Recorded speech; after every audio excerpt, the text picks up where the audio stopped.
നമസ്കാരം. സ്പോട്ട് ലൈവിലേക്ക് സ്വാഗതം.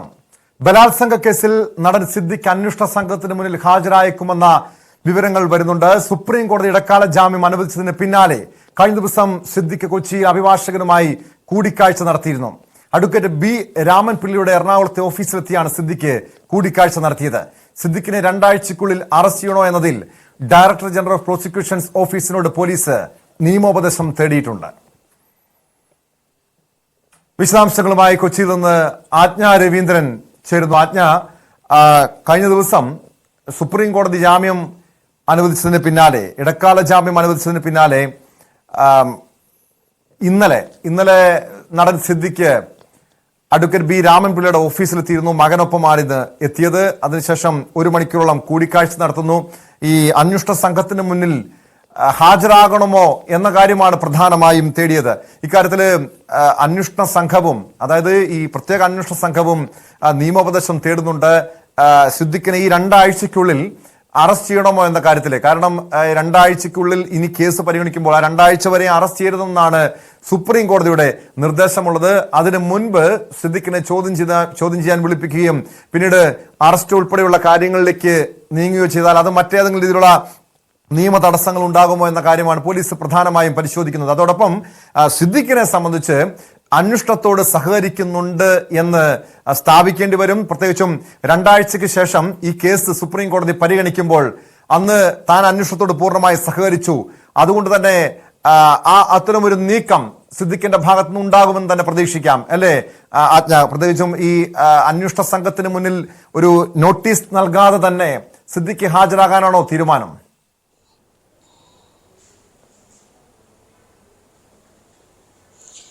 ടോം, അത്തരത്തിലൊരു നിയമോപദേശമാണ് സിദ്ദിഖിന് ലഭിച്ചിരിക്കുന്നത്. അന്വേഷണ സംഘത്തോട്, അതായത് അന്വേഷണത്തോട് സഹകരിക്കുകയാണെങ്കിൽ, അതായത് ഇടതടവില്ലാതെ, ഈ തടസ്സമുണ്ടാക്കാതെ, അന്വേഷണ സംഘത്തിന് ബുദ്ധിമുട്ടുണ്ടാക്കാത്ത രീതിയിൽ അന്വേഷണത്തോട് സഹകരിക്കുകയാണെങ്കിൽ ഒരുപക്ഷെ ജാമ്യ വ്യവസ്ഥയിൽ ഇളവ് ലഭിച്ചേക്കാം. ഈ 2 ആഴ്ച എന്ന് പറയുന്നത് ശരിക്കും സർക്കാരിന് ഈ 8 വർഷക്കാലം എന്ത് ചെയ്തു എന്നുള്ളതിന്റെ വിശദീകരണം കൊടുക്കാനുള്ള സമയമാണ്. ശരിക്കും അത് സിദ്ദിഖിനുള്ള ഇളവായിട്ട് കണക്കാക്കാൻ കഴിയില്ല. പക്ഷെ ആ ഒരു ഇളവ് സിദ്ദിഖിന് ആനുകൂല്യമായി മാറി.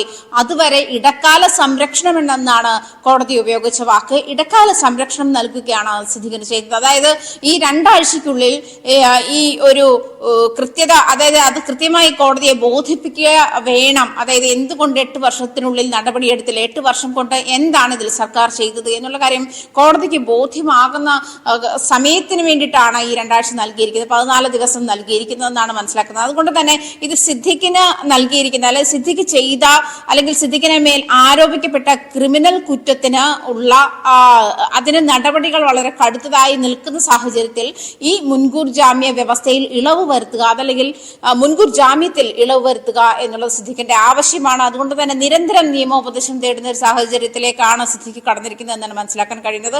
അതുകൊണ്ട് തന്നെ അന്വേഷണത്തിന് ബുദ്ധിമുട്ടുണ്ടാക്കാതെ, അന്വേഷണ സംഘത്തിന് ബുദ്ധിമുട്ടുണ്ടാക്കാതെ, ശരിക്കും നമ്മൾ പറയുമ്പോൾ നല്ല കുട്ടി ചമഞ്ഞ് ആ ഒരു തരത്തിലേക്ക് സിദ്ദിഖ് മാറുന്നു, അല്ലെങ്കിൽ മാറണം എന്നുള്ള നിയമോപദേശമാണ് സിദ്ദിഖിന് നൽകിയിരിക്കുന്നതെന്നാണ് മനസ്സിലാക്കാൻ കഴിയുന്നത്. കഴിഞ്ഞ ദിവസം ഇന്നലെ അഡ്വക്കേറ്റ് ബി രാമൻപിള്ള, ഹൈക്കോടതിയിലെ മുതിർന്ന അഭിഭാഷകനാണ്, അതുപോലെ തന്നെ നടിയെ ആക്രമിച്ച കേസിൽ ദിലീപിന്റെ അഭിഭാഷകനുമാണ് അഡ്വക്കേറ്റ് ബി രാമൻപിള്ള. അദ്ദേഹവുമായി നിയമോപദേശം കൂടിക്കാഴ്ച നടത്തുകയും വിഷയത്തെ നിയമോപദേശവും തേടുകയും ചെയ്തു. ഇന്നും സിദ്ദിഖിന്റെ വീടുമായി ബന്ധപ്പെട്ട് നമ്മൾ സിദ്ദിഖിന്റെ വീടിന് അടുത്ത് തന്നെ ഉണ്ടായിരുന്ന സാഹചര്യത്തിൽ അഭിഭാഷകർ അവിടേക്ക് പോകുന്ന ഒരു ഇത് കൂടി ഉണ്ടായിരുന്നു. അങ്ങനെ വരുമ്പോൾ സിദ്ദിഖ് നിയമോപദേശം തേടുന്നുണ്ട്. ആ കാര്യത്തിൽ കൂടുതൽ ഫാസ്റ്റ് ആക്കാനുള്ള, അതായത് സിദ്ദിഖ് കീഴടങ്ങുക എന്നുള്ള വാക്ക് ഇവിടെ സ്യൂട്ടല്ല എന്ന് എനിക്ക് തോന്നുന്നു. കാരണം അന്വേഷണ സംഘത്തിന് മുൻപാകെ ഹാജരാകൽ എന്ന ഒരു പ്രൊസീജിയർ മാത്രമാണ് അതിനുള്ളത്. അറസ്റ്റ് നടപടികൾ എന്തായാലും 2 ആഴ്ചത്തേക്ക് കോടതി ഉത്തരവുള്ളത് കൊണ്ട് നടക്കില്ല. അതുകൊണ്ട് തന്നെ അന്വേഷണ സംഘത്തിന് മുൻപാകെ ഹാജരാകുകയും ചോദ്യം ചെയ്യലിന് സഹകരിക്കുകയും ചെയ്യുന്ന ഒരവസ്ഥയിലേക്ക് എത്തിയാൽ, അതല്ലെങ്കിൽ ഇത്തരത്തിൽ അന്വേഷണവുമായി സഹകരിക്കുന്ന ഒരു രീതി കോടതിയെ ബോധ്യപ്പെടുത്താനായാൽ ഒരുപക്ഷെ ഈ ജാമ്യത്തിൽ തുടരാൻ എന്നൊരു സംഘത്തെ സംബന്ധിച്ചും വെല്ലുവിളി നിറഞ്ഞ കാര്യം. കാരണം ഇനി സുപ്രീം കോടതി കേസ് പരിഗണിക്കുമ്പോൾ സിദ്ദിഖിന്റെ ഭാഗത്തുനിന്നുണ്ടാകാൻ പോകുന്ന വാദം ഇതായിരിക്കും: താൻ അന്വേഷണത്തോട് പൂർണ്ണമായി സഹകരിക്കുന്നുണ്ട്, അതുകൊണ്ട് തന്നെ ഈ ഇടക്കാല ജാമ്യം, ഇപ്പോൾ നൽകിയിരിക്കുന്ന ഇടക്കാല ജാമ്യം അത് ഒരു ഉത്തരവായി തന്നെ ഒരുപക്ഷെ സിദ്ദിഖിന് ലഭിക്കാനുള്ള ഒരു സാഹചര്യം അത് അത്തരമൊരു സാഹചര്യം ഒഴിവാക്കാൻ ഈ പോലീസ് കോടതിയിൽ സമർപ്പിക്കാൻ പോകുന്ന കാര്യം ഇതായിരിക്കുമല്ലോ, സിദ്ദിഖ് പൂർണ്ണമായും അന്വേഷണത്തോട് സഹകരിക്കുന്നില്ല, കസ്റ്റഡിയിലെടുത്ത് സിദ്ദിഖിനെ ചോദ്യം ചെയ്യേണ്ടതുണ്ട്. അതല്ലാതെ ഒരു ചോദ്യം ചെയ്യാൻ വിളിപ്പിച്ച് അറസ്റ്റ് രേഖപ്പെടുത്തി പിന്നീട് ജാമ്യത്തിൽ വിട്ടയക്കുക. സാധാരണ മറ്റ് കേസുകളിലൊക്കെ നമ്മൾ കണ്ടതാണ്. പ്രത്യേകിച്ച് മുകേഷിന്റെ കേസ്, ഇടവേള ബാബു ഉൾപ്പെടെയുള്ളവരുടെ കേസുകളൊക്കെ ഈ ജാമ്യമുള്ളത് കൊണ്ട് അറസ്റ്റ് ചെയ്ത് പിന്നീട് ജാമ്യത്തിൽ വിട്ടയക്കുന്ന സാഹചര്യം. അത് ഈ പ്രത്യേകിച്ച് ഇത്തരം ഗുരുതര സ്വഭാവമുള്ള സിദ്ദിഖിനെതിരായിട്ടുള്ള കേസ് ബലാത്സംഗ കുറ്റമാണ്.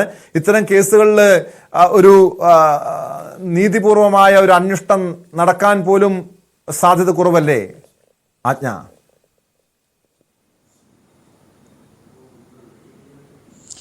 ടോം, ഇതിൽ ഒരു സാഹചര്യമുള്ളത് കാരണം ഹേമ കമ്മിറ്റി റിപ്പോർട്ടുമായി ബന്ധപ്പെട്ടുള്ള പരാതികൾ, അതല്ലെങ്കിൽ ഹേമ കമ്മിറ്റി റിപ്പോർട്ടുമായി ബന്ധപ്പെട്ട് രേഖപ്പെടുത്തിയിരിക്കുന്ന മൊഴികൾ, ഇതടക്കമുള്ള കാര്യങ്ങൾ അഡീഷണൽ സോളിസിറ്റർ ജനറൽ ഐശ്വര്യ ഭാട്ടയ്ക്ക് സുപ്രീം കോടതിയെ ബോധ്യപ്പെടുത്തുന്നത് കേരളത്തിന്റെ അതായത് സംസ്ഥാന സർക്കാരിന്റെ അഭിഭാഷക ഐശ്വര്യ ഭാട്ടയാണ്. അവർക്ക് കേന്ദ്ര സുപ്രീം കോടതിയെ ബോധ്യപ്പെടുത്തേണ്ട സാഹചര്യമുണ്ട്. അതുപോലെ മാത്രമല്ല ഈ അതിജീവിതയുടെ അഭിഭാഷക വൃന്ദ ഗ്രോവറും ഇതുമായി ബന്ധപ്പെട്ട് നേരത്തെ പെൺകുട്ടി പരാതി നൽകിയെന്ന സാഹചര്യം വ്യക്തമാക്കിയിരുന്നു. അതുമായി ബന്ധപ്പെട്ട് നടപടികൾ കൈക്കൊണ്ടില്ല എന്നൊരു ക്ലാരിറ്റി കൂടി ആ കാര്യത്തിൽ വരുത്തിയിട്ടുണ്ട്. അതുകൊണ്ട് തന്നെ ഈ ഹേമ കമ്മിറ്റി റിപ്പോർട്ട് എന്താണ്, അതല്ലെങ്കിൽ അതിന്മേൽ സർക്കാർ സ്വീകരിച്ചു വരുന്ന നടപടികൾ എന്താണ്, അത് ഏതൊക്കെ തരത്തിലാണ് പ്രത്യേകിച്ചും മലയാളത്തിലെ ചലച്ചിത്ര മേഖലയിൽ ഉണ്ടാക്കിയിരിക്കുന്ന ആ ഹേമ കമ്മിറ്റി റിപ്പോർട്ട് പുറത്തു വന്ന ശേഷം ഉണ്ടാക്കിയിരിക്കുന്ന ഇൻഫ്ലുവൻസസ്, അതിന്റെ ഇമ്പാക്ട്, ഇത്തരം കാര്യങ്ങളൊക്കെ ഈ അഡീഷണൽ സോളിസിറ്റർ ജനറലിന് സുപ്രീം കോടതിയെ ബോധ്യപ്പെടുത്തേണ്ട സാഹചര്യം. ഒരു പക്ഷേ അത് ബോധ്യപ്പെട്ടാൽ ഈ കാര്യങ്ങളെല്ലാം മാറി പറയുകയും, അതുകൊണ്ടാണ് നേരത്തെ പറഞ്ഞത് ഇടക്കാല സംരക്ഷണമാണ്. അതും പ്രത്യേകിച്ച് ഈ കാര്യം സർക്കാരിന് ഈ കാര്യം സുപ്രീം കോടതിയെ ബോധ്യപ്പെടുത്താനുള്ള സമയമാണ് സുപ്രീം കോടതി നൽകിയിരിക്കുന്ന. ഒരൊറ്റ കാര്യം മാത്രമേ കൃത്യമായി സുപ്രീം കോടതി ചോദിച്ചുള്ളൂ, എന്തുകൊണ്ട് 8 വർഷ കാലയളവ് എടുത്തു? ആ കാര്യം കൃത്യമായി കാരണസഹിതം സർക്കാർ സുപ്രീം കോടതിയെ ബോധ്യപ്പെടുത്തേണ്ടത് സാഹചര്യം ഉണ്ട്. അത് ക്ലിയർ ആയ ശേഷം മാത്രമേ സിദ്ദിഖിന്റെ കാര്യത്തിൽ എനിക്ക് തോന്നുന്നത് ഈ 14 ദിവസം എന്ന് പറയുന്ന സമയം സർക്കാരിന് നൽകിയിരിക്കുന്ന സമയമാണ്. അതുവരേക്കും ആ കേസ് അടുത്ത ഘട്ടത്തിലേക്ക് മാറ്റിവെച്ചിരിക്കുകയാണ്. അത് ഒരു ഇടക്കാല സംരക്ഷണം, അതുവരെ സിദ്ദിഖിന് ഇടക്കാല സംരക്ഷണം നൽകുന്നു എന്നാണ് സുപ്രീം കോടതി പറഞ്ഞത്. അതുകൊണ്ട് തന്നെ ഈ കേസ് വളരെ ഗുരുതരമുള്ളതാണെന്ന് സിദ്ദിഖിനറിയാം, സിദ്ദിഖിന്റെ അഭിഭാഷകർക്കറിയാം. അതുകൊണ്ട് തന്നെ ടോം ഇപ്പോൾ സൂചിപ്പിച്ചതുപോലെ അന്വേഷണ സംഘത്തെ ഈ കാര്യം ഏതൊക്കെ തരത്തിൽ ബാധിക്കുമെന്നുള്ള കാര്യവും വ്യക്തമാകേണ്ടതുണ്ട്. കാരണം മെറിൻ ജോസഫും ഇതുമായി ബന്ധപ്പെട്ട് സിദ്ദിഖിന്റെ കേസുമായി ബന്ധപ്പെട്ട് സിദ്ദിഖിന്റെ മകൻ സുപ്രീം കോടതിയിൽ ഹാജരായിരുന്ന സിദ്ദിഖിന് വേണ്ടി ഹാജരായിരുന്ന സമയത്ത് ഈ അന്വേഷണ സംഘവുമായി SIT-യുമായി ബന്ധപ്പെട്ട് മെറിൻ ജോസഫും സുപ്രീം കോടതിയിൽ ഹാജരായിരുന്നു. മെറിൻ ജോസഫ് അതുവരെയുള്ള കേസിന്റെ ഡീറ്റെയിൽസ് ഒക്കെ സുപ്രീം കോടതിയെ അറിയിച്ചിരുന്നതുമാണ്. അതുകൊണ്ട് തന്നെ SIT-ക്ക് ഇതിൽ കൂടുതൽ ക്ലാരിറ്റി വരുത്തേണ്ടി വരും. സുപ്രീം കോടതി ഇത്തരത്തിൽ താൻ അന്വേഷണ സംഘവുമായി സഹകരിക്കുന്നു എന്നൊരു ആംബിയൻസ് ഉണ്ടാക്കിയെടുത്താൽ ഒരു പക്ഷേ ഈ ജാമ്യ വ്യവസ്ഥകൾ നീട്ടിക്കിട്ടിയേക്കാം. ജാമ്യ വ്യവസ്ഥകൾ എന്ന് പറയുമ്പോൾ തന്നെ സിദ്ദിഖിനെ ഇത്ര കാലം അതല്ലെങ്കിൽ 14 ദിവസത്തേക്ക് അറസ്റ്റ് ചെയ്യരുത് എന്നാണ് സുപ്രീം കോടതി വെച്ചിരിക്കുന്ന ഒരേ ഒരു കാര്യം. അതിനകത്ത് ബാക്കി ജാമ്യ വ്യവസ്ഥകൾ എന്തൊക്കെയാണ് എന്നുള്ള കാര്യം വിചാരണ കോടതിക്ക് തീരുമാനിക്കാമെന്നും സുപ്രീം കോടതി നിർദ്ദേശിച്ചിരുന്നു. പക്ഷെ ജാമ്യ വ്യവസ്ഥകളൊക്കെ തീരുമാനിക്കേണ്ട വിചാരണ കോടതിയാണെങ്കിൽ പോലും ഈ സുപ്രീം കോടതി സൂചിപ്പിച്ച അത് പ്രത്യേകിച്ചും ഹൈക്കോടതി അതത്ര കാര്യമല്ല എന്ന് തള്ളിക്കളഞ്ഞത്. 8 വർഷ കാലതാമസം ഉണ്ടായത് മാനിക്കേണ്ട കാര്യമല്ല ഹൈക്കോടതി തള്ളിക്കളയുമ്പോഴും അതിനെ അനലൈസ് ചെയ്തിട്ട് എന്തുകൊണ്ട് ഇത്തരം കേസുകളിൽ ഇങ്ങനത്തെ കാലതാമസം ഉണ്ടാക്കുന്നു എന്ന് ചോദിച്ച ചോദ്യം ബാലൻസായി നിൽക്കുന്നിടത്തോളം കാലം ഒരു പക്ഷേ സിദ്ദിഖിന് അത് ഇളവായും അത് രക്ഷപ്പെടാനുള്ള മറയായും ഉപയോഗപ്പെട്ടേക്കാം. ആ ഒരു നിയമോപദേശമാണ്. അന്വേഷണ സംഘത്തെ സംബന്ധിച്ച് ഈ വരുന്ന 12 ദിവസങ്ങൾ നിർണായകമാണ്. കാരണം സുപ്രീം കോടതിയുടെ ഈ 2 ആഴ്ച സുപ്രീം കോടതി സിദ്ദിഖിന്റെ അറസ്റ്റ് തടഞ്ഞ സാഹചര്യത്തിൽ ഇനി എന്ത് തീരുമാനമായിരിക്കും, എന്ത് നടപടികളായിരിക്കും അന്വേഷണ സംഘം സ്വീകരിക്കാൻ പോകുന്നത് എന്നൊരു ചോദ്യം ബാക്കിയാണ്. അതോടൊപ്പം ആജ്ഞ മറ്റു കേസുകൾ ഏകദേശം സിനിമാ മേഖലയിലെ ലൈംഗിക പീഡന പരാതിയുമായി ബന്ധപ്പെട്ട് ഏകദേശം 29 കേസുകൾ ഈ പ്രത്യേക അന്വേഷണ സംഘത്തിന്റെ പരിധിയിലുണ്ട്. ഈ കേസുകളിൽ അതിൽ ആലുവ സ്വദേശിനിയായ നടി നൽകിയ പരാതിയിൽ മാത്രം 9 പേർക്കെതിരെ കേസെടുത്തിരിക്കുന്നു.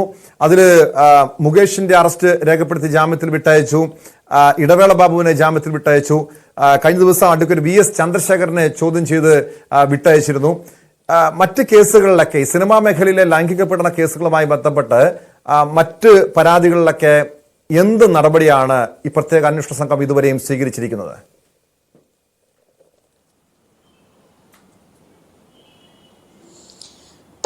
ഹേമ കമ്മിറ്റി റിപ്പോർട്ടുമായി ബന്ധപ്പെട്ട്, അതായത് റിപ്പോർട്ട് പുറത്തു വന്ന ശേഷം അതിൽ മൊഴി നൽകാത്ത, അതായത് റിപ്പോർട്ടിന് പുറത്തുള്ള കേസുകളാണ് ഇപ്പോൾ രജിസ്റ്റർ ചെയ്തിരിക്കുന്നതും അതുമായി ബന്ധപ്പെട്ട് അത് അന്വേഷിക്കാനായിരുന്നു SITക്ക് ചുമതല നൽകിയിരുന്നത്. പക്ഷേ ഹേമ കമ്മിറ്റി റിപ്പോർട്ടിന്റെ അധികാരി ഇപ്പോൾ ഹൈക്കോടതി ആയിരിക്കുന്നതും ഹൈക്കോടതി തന്നെ ഇതുമായി ബന്ധപ്പെട്ടുള്ള അന്വേഷണം SIT നടത്തണമെന്ന് നിർദ്ദേശിച്ചിരിക്കുന്നതല്ല. ഒരു പക്ഷേ അതേ തുടർന്നാണ് മുകേഷ് മുൻകൂർ ജാമ്യം തേടിയിരുന്നു. എറണാകുളം പ്രിൻസിപ്പൽ സെഷൻസ് കോടതി ഒരേ ദിവസമാണ് മുകേഷിനും ഇടവേള ബാബുവിനും മുൻകൂർ ജാമ്യം നൽകുന്ന സാഹചര്യം ഉണ്ടായത്. ഇവരെ രണ്ടുപേരെയും അടുത്തടുത്ത ദിവസങ്ങളിലായി SIT ചോദ്യം ചെയ്തു, രഞ്ജിത്തിനെ ചോദ്യം ചെയ്തു. ഈ കേസുകളിലൊക്കെ അതിനുശേഷം നീക്കുപോക്കുണ്ടാകുന്ന, അതായത് തുടരെ ഇത് ഫോളോ ചെയ്യുന്ന ഒരു രീതി SITയുടെ ഭാഗത്തുനിന്നും പ്രത്യേകിച്ചും ഹൈക്കോടതി ഉത്തരവാദിത്വം ഏൽപ്പിച്ച ശേഷം ഉണ്ടായതാണ് കാണുന്നത്. എന്തായാലും ഹേമ കമ്മിറ്റി റിപ്പോർട്ടിൽ മൊഴി നൽകിയതുമായി ബന്ധപ്പെട്ടുള്ള ഒരേ ഒരു കേസ് കഴിഞ്ഞ ദിവസം പരിഗണിച്ചിട്ടുള്ളൂ. പക്ഷേ ഇത് ഈ പറഞ്ഞതുപോലെ ആലുവ സ്വദേശിനിയായ യുവതി നൽകിയതും മറ്റു നടിമാർ തിരുവനന്തപുരം സ്വദേശികളായ നടിമാർ നൽകിയതുമായുള്ള പരാതികളാണ് ഇപ്പോൾ സിദ്ദിഖിനെതിരെ ആയാലും ജയസൂര്യക്കെതിരെ ആയാലും ഇടവേള ബാബുവിനും മുകേഷിനും മണിയും പിള്ളരാജുവിനും ഒക്കെ എതിരെ ആയാലും നടക്കുന്ന കേസുകൾ അതൊക്കെ തന്നെയാണ്. അത് ഹേമ കമ്മിറ്റി റിപ്പോർട്ടിന് പുറത്തുള്ള കേസുകളാണ്. അതാണ് SIT ഇപ്പോൾ അത് പ്രത്യേകിച്ചും ഹേമ കമ്മിറ്റി റിപ്പോർട്ടുമായി ബന്ധപ്പെട്ട് മൊഴി നൽകിയവരെ, അതല്ലെങ്കിൽ മൊഴിയുടെ അടിസ്ഥാനത്തിൽ പ്രതിസ്ഥാനത്ത് നിൽക്കുന്നവരുമായി ബന്ധപ്പെട്ട കേസുകൾ അന്വേഷിക്കാനും ഹൈക്കോടതി ഇതുമായി ബന്ധപ്പെട്ട എന്ത് നടപടി സ്വീകരിക്കാൻ SITക്ക് കഴിയുമെന്നുള്ള കാര്യം അറിയിക്കണമെന്ന് SIT അറിയിച്ചതിന് ശേഷമാണ് ഈ കാര്യത്തിൽ ഒരു ത്വരിതമായ ഒരു ദ്രുതഗതിയിലുള്ള ഒരു നീക്കുപോക്ക് SITയുടെ ഭാഗത്തു നിന്നും ഉണ്ടായത് എന്നാണ് മനസ്സിലാക്കാൻ കഴിയുന്നത്. എന്തായാലും അങ്ങനെ തന്നെയാണ് സിദ്ദിഖിന്റെ കാര്യത്തിലും മുകേഷിന്റെ കാര്യത്തിലും അതല്ലെങ്കിൽ ഇടവേള ബാബുവിന്റെ കാര്യത്തിലും ഈ രണ്ടുപേരെയും, അതായത് ഇടവേള ബാബുവിനെയും മുകേഷിന്റെയും മുൻകൂർ ജാമ്യത്തിന്റെ ബലത്തിൽ ചോദ്യം ചെയ്ത് അറസ്റ്റ് രേഖപ്പെടുത്തി വിട്ടു. പക്ഷെ സിദ്ദിഖിന്റെ കാര്യത്തിൽ അറസ്റ്റ് എന്തായാലും 2 ആഴ്ചത്തേക്ക് പ്രതീക്ഷിക്കേണ്ട. കാരണം 14-ാം തീയതി വരെയാണ് ഇതുമായി ബന്ധപ്പെട്ട് കോടതി അടുത്ത വ്യാഴാഴ്ച 14-ാം തീയതി വരെയാണ് ഇതുമായി ബന്ധപ്പെട്ട് ജാമ്യം നീട്ടിക്കൊടുത്തിരിക്കുന്നതെന്നാണ് മനസ്സിലാക്കാൻ കഴിയുന്നത്. ഈ 2 ആഴ്ച കാലാവധി 14 ദിവസമാണ് ജാമ്യം കാലാവധി നൽകിയിരിക്കുന്നത്. അതിനുശേഷം എന്തായാലും ഈ സുപ്രീം കോടതി വീണ്ടും തീരുമാനമെടുക്കുന്ന ഒരു സാഹചര്യത്തിലേക്ക് പോകും. എന്തായാലും മനസ്സിലാക്കാൻ കഴിയുന്നത് അത് വലിയ ക്രിമിനൽ കുറ്റമാണ് സിദ്ദിഖിന്റെ മേൽ ചുമത്തപ്പെട്ടിട്ടുള്ളത്. അങ്ങനെ ഒരു ഇരയെ അതല്ലെങ്കിൽ അതിജീവിതയ്ക്ക് സപ്പോർട്ട് അല്ലാത്ത തരത്തിലുള്ള ഒരു തീരുമാനമൊന്നും നമ്മുടെ നിയമ സംവിധാനം കൈക്കൊള്ളില്ല എന്ന് വേണം മനസ്സിലാക്കാൻ. അതുകൊണ്ട് തന്നെ ഈ വലിയ ഒരു കുരുക്കിലാണ് താൻ അകപ്പെട്ടിരിക്കുന്നതെന്നും അതിൽ നിന്നും പുറത്തു വരാനുള്ള കുരുക്കുകൾ അഴിക്കാനുള്ള വ്യവസ്ഥകൾ എന്തൊക്കെയാണ് എന്ന് സിദ്ദിഖ് നിരന്തരം തേടിക്കൊണ്ടിരിക്കുന്നു എന്നാണ്. അതായത് മുതിർന്ന വലിയ ഫീസ് നൽകേണ്ടുന്ന അഭിഭാഷകരെയൊക്കെ തീർച്ചയായും, കാരണം സിദ്ദിഖിന്റെ കേസിൽ ആ രീതിയിലുള്ള നീക്കങ്ങൾ നടക്കുന്നുണ്ട്. ഏറ്റവും ഒടുവിലായി ഈ സിനിമാ മേഖലയിലെ ലൈംഗിക പീഡന പരാതിയിൽ ഏറ്റവും ഒടുവിൽ പരാതി ഉയർന്നു വന്നത് ബാലചന്ദ്രൻ മേനോനും ജാഫർ ഇടുക്കിക്കുമെതിരെയാണ്. ആലുവ സ്വദേശിനിയായ നടിയാണ് പരാതി നൽകിയത്. സാധാരണ മറ്റു കേസുകളിലൊക്കെ നമ്മൾ കണ്ടു, പരാതി കൊടുത്തു, തൊട്ടു പിന്നാലെ തന്നെ പോലീസ് ഗുരുതര വകുപ്പുകൾ ഉൾപ്പെടെ ചുമത്തി കേസെടുത്തിരുന്നു. പക്ഷേ ഈ 2 കേസുകളിലും അത്തരമൊരു നടപടിയിലേക്ക്, കേസ് രജിസ്റ്റർ ചെയ്ത നടപടിയിലേക്ക് പോലീസ് കടന്നിട്ടുണ്ടോ?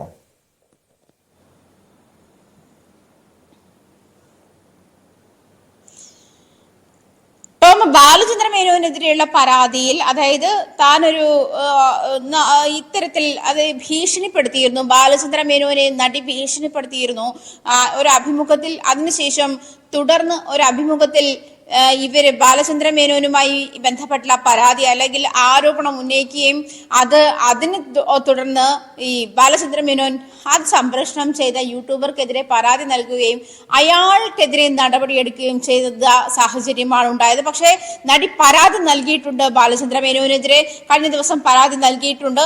ഈ കാര്യങ്ങളൊക്കെ ചൂണ്ടിക്കാട്ടി, അതായത് ഈ ദേ ഇങ്ങോട്ട് നോക്കി എന്ന സിനിമയുടെ സെറ്റിൽ വെച്ചിട്ടാണ് ഈ സംഭവം ഉണ്ടായിരിക്കുന്നത്. ജയസൂര്യക്കെതിരെയും നടി പരാതി ഉന്നയിച്ചത് ആ സെറ്റിൽ വെച്ച് തന്നെ ഉണ്ടായ സംഭവമായിട്ടാണ് തന്നെയാണ് പരാതിയിൽ ഉന്നയിച്ചിരിക്കുന്നത്.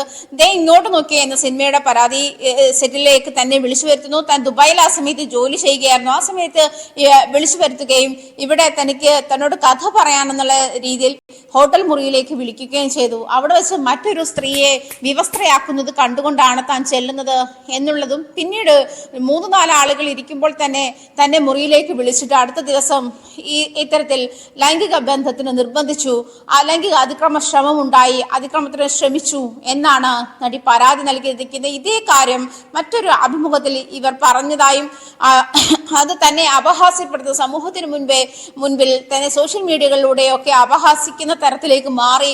അതുകൊണ്ട് യൂട്യൂബർക്കെതിരെയും നടിക്കെതിരെയും കേസ് എടുക്കണമെന്ന് ആവശ്യപ്പെട്ടിട്ടായിരുന്നു ബാലചന്ദ്ര മേനോൻ കേസ് രജിസ്റ്റർ ചെയ്തിരിക്കുന്നത്. അത് DGPക്കാണ് പരാതി നൽകിയത്. സിറ്റി പോലീസ് കമ്മീഷണർക്കും പരാതി നൽകിയിട്ടുണ്ട്. ആ പരാതിയിന്മേലുള്ള നടപടികൾ മാത്രമേ മുന്നോട്ട് ഇതുവരെ പോയിട്ടുള്ളൂ. ബാലചന്ദ്ര മേനോനെതിരെ SIT നടപടികളൊന്നും കൈക്കൊണ്ടിട്ടില്ല എന്ന് വേണം മനസ്സിലാക്കാൻ. അതുമായി ബന്ധപ്പെട്ടുള്ള FIR ഉൾപ്പെടെയുള്ള കാര്യങ്ങൾ അതിന്റെ നടപടിക്രമങ്ങൾ നടക്കുന്നതേ ഉള്ളൂ. അതേസമയം ജാഫർ ഇടുക്കിക്കെതിരെ തന്നെ ഗൾഫ് ഷോയ്ക്ക് കൊണ്ടുപോകാമെന്ന് പറഞ്ഞിട്ട് ഇത്തരത്തിൽ സ്പോൺസറുടെ മുറിയിലേക്ക് പറഞ്ഞു വിട്ടു എന്ന പരാതിയുമാണ് ഉന്നയിച്ചിരിക്കുന്നത്. അക്കാര്യത്തിലും നടി പരാതി ഉന്നയിച്ചതല്ലാതെ നടപടിക്രമങ്ങളിലേക്ക് പോലീസ് കടന്നിട്ടില്ല എന്ന് വേണം മനസ്സിലാക്കാൻ.